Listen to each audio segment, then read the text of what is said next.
Friends, welcome to krishna-home-garden. Friends, இன்றைக்கி நம்ம வீடியோவில் நம்ம தோட்டத்தில் நடக்கிற ஒரு அழகான அறுவடையை தான் பார்க்க போகிறோம். வாங்க வீடியோக்குள்ளே போகலாம். ஃப்ரெண்ட்ஸ், இன்றைக்கான அறுவடையை நம்ம கத்திரிக்காயிலேருந்து ஆரம்பிச்சிருவோம். பாருங்கள் ஃப்ரெண்ட்ஸ், எங்கே போய் ஒரு பிஞ்சு வச்சுருக்கு பாருங்கள் வேர் பகுதியில். இதெல்லாம் வந்து கொஞ்சம் சொத்தையாக இருந்தாலும் நம்ம பறிக்கணும். பறிச்சிக்கிட்டே இருந்தால் தான் அடுத்து வரக்கூடிய காய்கள் கொஞ்சம் நல்லா வரும். சொத்தையாக இருக்குன்னு பறிக்காமல் விடக்கூடாது. பாருங்கள், இங்கே கூட ஒன்று இருக்குது.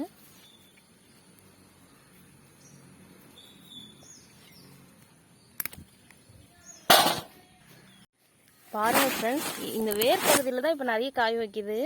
எல்லா செடியிலையுமே வேர்கிட்ட ஒரு காய் வருது. இந்த மாதிரி இந்த பச்சை கத்திரி எல்லாமே பாருங்கள், இந்த மாதிரி சொத்தையாக இருக்குன்னெலாம் விடக்கூடாது. நம்ம பயன்படுத்தலைனாலும் அதை பறித்து கீழேவாது போட்டுடணும். அப்போ தான் செடியில் வந்து அடுத்து நிறைய காய் காய்க்கும். ஃப்ரெண்ட்ஸ், அடுத்ததாக வெள்ளை கத்திரி. ஃப்ரெண்ட்ஸ், அடுத்ததாக வரி கத்திரி பறிக்க போகிறோம். அடுத்ததாக தக்காளி. ஃப்ரெண்ட்ஸ், இது எல்லாமே நம்ம தக்காளி எப்போவுமே ஏதாவது ஒரு குச்சி வச்சு சப்போர்ட் கொடுத்து நல்லா தூக்கி பிடிச்சி கட்டணும். அப்போ தான் நல்லா காய்க்கும். இது வந்து நிறைய காலச்செடி இருக்குது. இதெல்லாம் எடுத்துகிட்டு தான் இதெல்லாம் தூக்கி பிடிச்சி கட்டணும். அப்படி கட்டும்போது தான் நிறைய காய்க்கும்.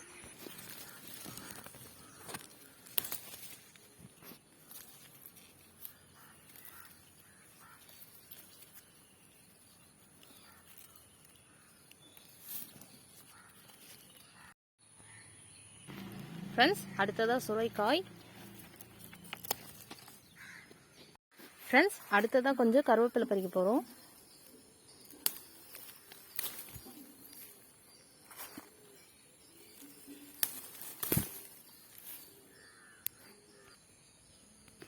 அடுத்ததாக மிளகாய். ஃப்ரெண்ட்ஸ்,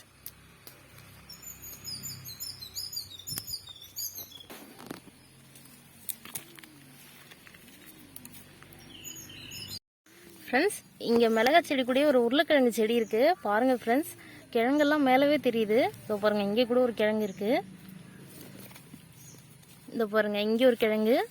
அப்புறம் இதோ பாருங்கள், இங்கே கூட கிழங்கு தெரியுது. இது நம்ம அறுவடை பண்ணும்போது பார்க்கலாம். இந்த செடி வந்து கொஞ்சம் காய ஆரம்பிச்சதுக்கப்புறம் நம்ம அறுவடை பண்ணால் சரியாக இருக்கும். நான் இதை வளர்க்கணும்னு ஆசைப்பட்டப்பெல்லாம் சரியாக வரல ஃப்ரெண்ட்ஸ். இப்போ தானாகவே இந்த இடத்துல எப்படி முளைச்சதுன்னே தெரியல. ஆனால் நல்லா வந்திருக்கு செடி. அடியிலையும் கிழங்கு பெருசு பெருசாக இருக்குது. ஃப்ரெண்ட்ஸ், நம்ம அறுவடை பண்ணும்போது இது எப்படி இருக்குன்னு பார்ப்போம். ஃப்ரெண்ட்ஸ், அடுத்ததாக இப்போ நம்ம க்ரோ பேக் கார்டனில் தான் இருக்கேன். பாருங்கள் ஃப்ரெண்ட்ஸ், இது என்ன மிளகானே தெரியல, வித்தியாசமாக இருக்குது. இது வந்து நான் கொடமிளகான்னு நினச்சி விதை வாங்கின பாக்கெட்டில் ஒரு நிறைய ரக மிளகாய்கள் கலவையாக முளைச்சிருக்கு. கொடமிளகாய் விதையும் இருக்குது. இந்த மாதிரி வித்தியாசமான மிளகாயோட விதைகளும் வந்திருக்கு. இன்னும் என்னென்ன இருக்குன்னு தெரியல. எல்லா செடிகளும் இப்போ தான் பூத்துட்ருக்கு. அதுலலாம் எந்த டைப் வருதுன்னு தெரியல. இது மாதிரி நீட்டு மிளகாய், பெரிய சைஸ் மிளகாலாம் வருது. இப்போ அதெல்லாம் அடுத்ததான் உங்களுக்கு காட்டுறேன். இப்போ இதுவும் நல்லா பெருசாகிடுச்சு. இதை பறிச்சுப்போம். ஏன்னா இப்போ நம்ம பறிச்சாதான் முதல் காயை அப்படியே விட முடியாது. பறிச்சுக்கிட்டே இருந்தால் தான் நிறைய காய்கள் வந்துக்கிட்டே இருக்கும். பாருங்கள் ஃப்ரெண்ட்ஸ், ஷேப்பே வித்தியாசமாக இருக்குது.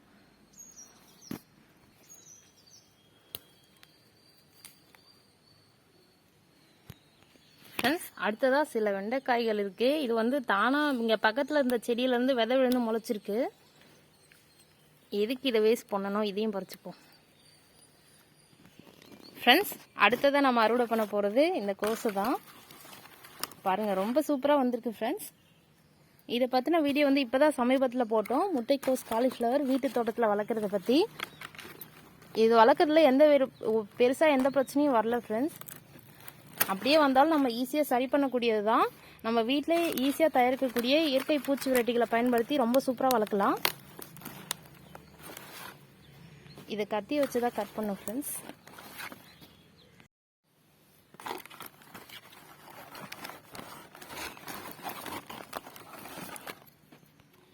அறுவடை பண்ணியாச்சு ஃப்ரெண்ட்ஸ். நல்ல பெரிய சைஸ்லேயே வந்திருக்கு கோஸு.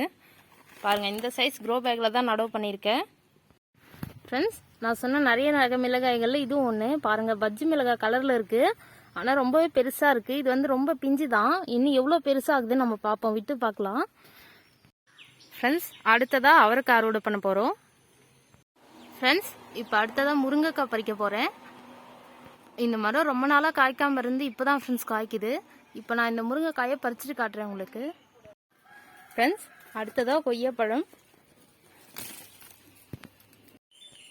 ஃப்ரெண்ட்ஸ், அடுத்ததாக நம்ம அரளிப்பூ பறிக்க போகிறோம்.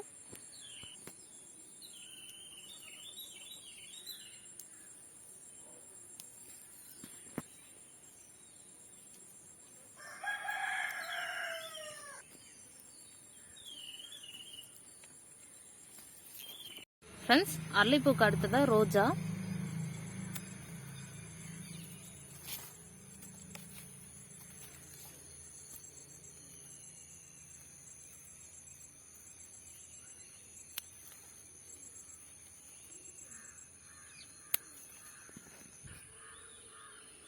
இது இன்னும் நல்லா மலரலாம் ஃப்ரெண்ட்ஸ். அடுத்ததால் இந்த பூத்த பூவை மட்டும் பறிச்சுப்போம். இது நல்லா மலர்ந்துருக்கு, இது மட்டும் பறிச்சுக்கலாம். அடுத்ததாக பாருங்கள் ஃப்ரெண்ட்ஸ், எவ்வளோ அழகாக இருக்குது பாருங்கள் இந்த செடி. 3 பூவும் ஒரே கொத்தில் அழகாக பூத்துருக்கு. அப்படியே கொத்தோடு கட் பண்ணிப்போம். பாருங்கள் ஃப்ரெண்ட்ஸ், நம்மளோட தோட்டத்தில் விதை போடாமலே நிறைய இடத்துல காந்தாரி மிளகாய் வளரும். அதே மாதிரி இந்த ரோஜா செடியோட வேர் பகுதியில் முளைச்சிருக்கு. இதை வளர விட்டால் ரோஜா செடிக்கு பாதிப்பு. அதனால் இதை வேறு எங்கேயாவது மாற்றி நடவு பண்ணணும். அடுத்ததாக இந்த பட்டன் ரோஸ்.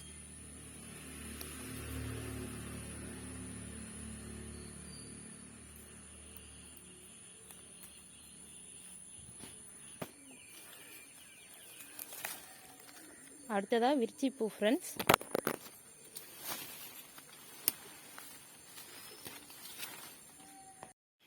ஃப்ரெண்ட்ஸ், அறுவடை முடிஞ்சிருச்சு. இந்த சேப்பக்கிழங்கு அறுவடையை மட்டும் நான் தனியாக ஒரு வீடியோவில் கொடுக்குறேன் பாருங்கள். இன்றைக்கி ரொம்பவே சூப்பரான நிறைய காய்கறி அறுவடை பண்ணியிருக்கோம். உண்மையிலே மாசான அறுவடை தான். இப்போ என்னென்ன காய்கறி பறிச்சிருப்போம்னு பார்க்கலாம். ஃபர்ஸ்ட் முட்டைக்கோஸ், சுரைக்காய், கத்திரிக்காயிலே ஒரு 2-3 ரகம் இருக்குது. மிளகாய் பாருங்கள், இந்த ஷேப்பில் இருக்கக்கூட மிளகாய் கூட அன்றைக்கி அறுவடை பண்ணியிருக்கோம்.